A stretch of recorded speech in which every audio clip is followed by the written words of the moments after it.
Yo mga kabosing, isang Pinoy, bagong WBO Asia Pacific Minimum Champion, Joseph Sumabong, nakababayan ni Mark Magsayo sa Tagbilaran, Bohol. Gumawa ng upset win kontra sa undefeated Japanese na si Takiro Kitano.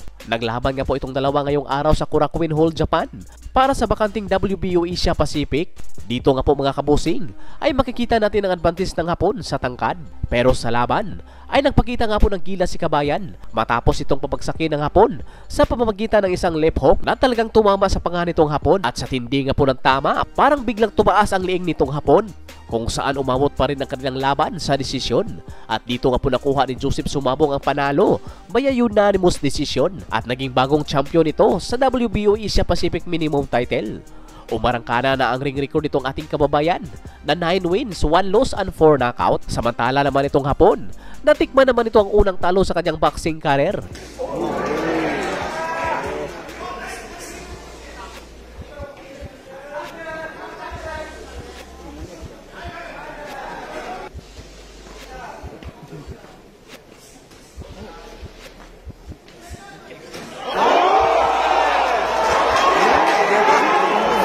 Sa ibang banda naman, matapos nga po pinasilip ni Casimero ang update sa kanyang katawan, ay umanay nga po ito ng iba't ibang komento sa mga taga-masid nito, mapahanga man o baser. May isa pang nag-comment na nasan na yung nagsasabi na malaki pang tiyan ni Casimero.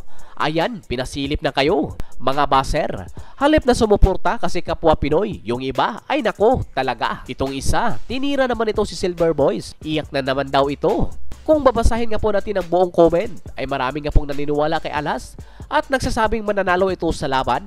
Samantala naman itong kalaban ni Casimero na si Kinosuke ay papunta pa lang ito sa Kyrgyzstan kasama ang kanyang team. At tatandaan natin na sinabi ng kampo ni Kamida na titirahin nila si Casimero sa katawan dahil isa daw ito sa mahinang parte ni Casimero, lalong-lalo na daw dahil matagal itong nabakante, kumbaga kinalawang na daw.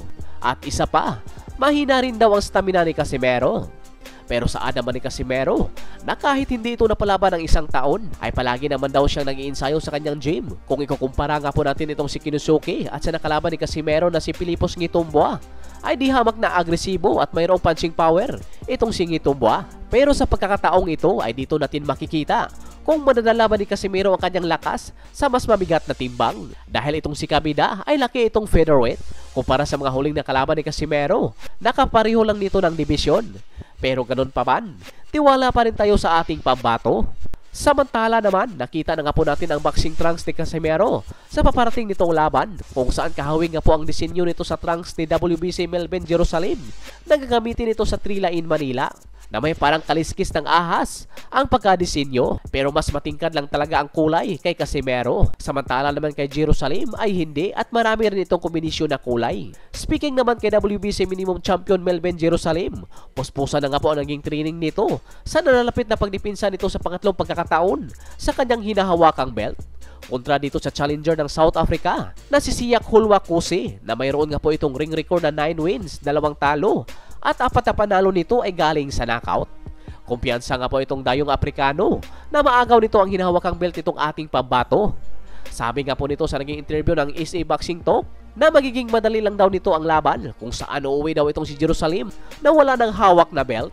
Saan nga po nito na kailangan nito maging focus at maniwala sa sarili, dahil alam daw nito na ang mga manonood sa laban ay mga Pilipino at pabor kay Jerusalem. Hindi rin siya sigurado kung mananakaut ba nito si Jerusalem, pero mananalo daw siya sa desisyon.